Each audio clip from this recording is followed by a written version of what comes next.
Hey there, it's Pastor Eddie again. Thank you so much for joining me and our community of faith. I continue our devotional reading through the upper room. And if you would like one of these hard copies, please let us know. We can get those to you. You can get those online as well. The Bible verse on this particular devotion is through Lamentations, chapter 3, verse 32, and it's out of the NIV version of the Bible. It says, "Though the Lord brings grief, He will show compassion. So great is His unfailing love."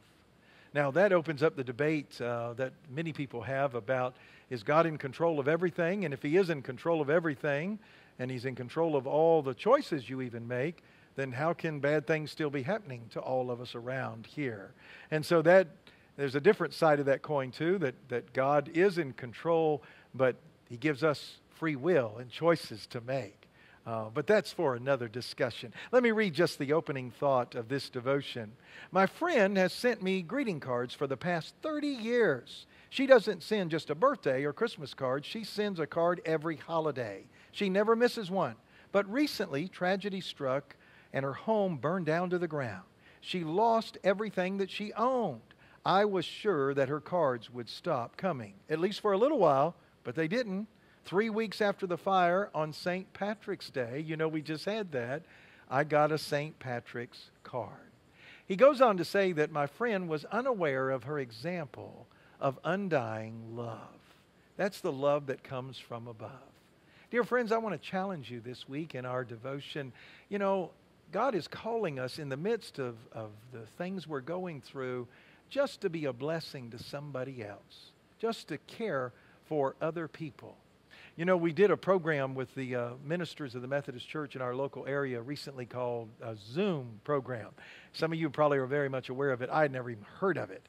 And my district superintendent said, "Well, Pastor, it'll end up like the old Hollywood Squares." Some of you remember that, where your picture comes on the screen, your computer screen, when you dial in or you click on the app that you have with your phone, and you can see it on your screen or on the computer screen.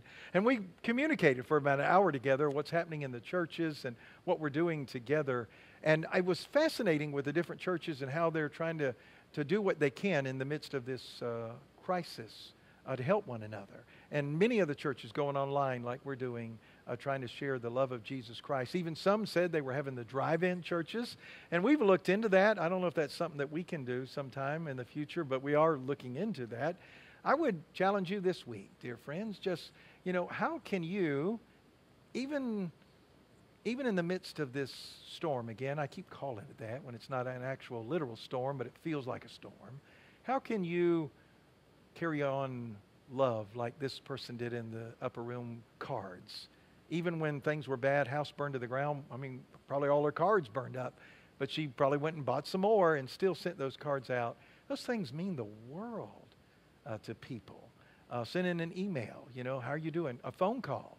I know I hadn't talked to you in over a year, but hey, because of all what's going on, just wanted to make sure you're okay. Maybe checking on the neighbors around you, getting to know them a little better. And I know that we're doing social distancing, but you could just, call on the phone, or when you see them outside walking, just wave at them, say, "Hey, you need anything, you just let us know." And, if somebody needs groceries, you can go pick them up maybe and put them at their door, and then they come out and get them, or whatever it might be.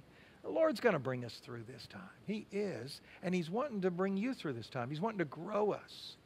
If my people, which are called by my name, will humble themselves and pray and turn from their wicked ways. Is there anything we need to turn from?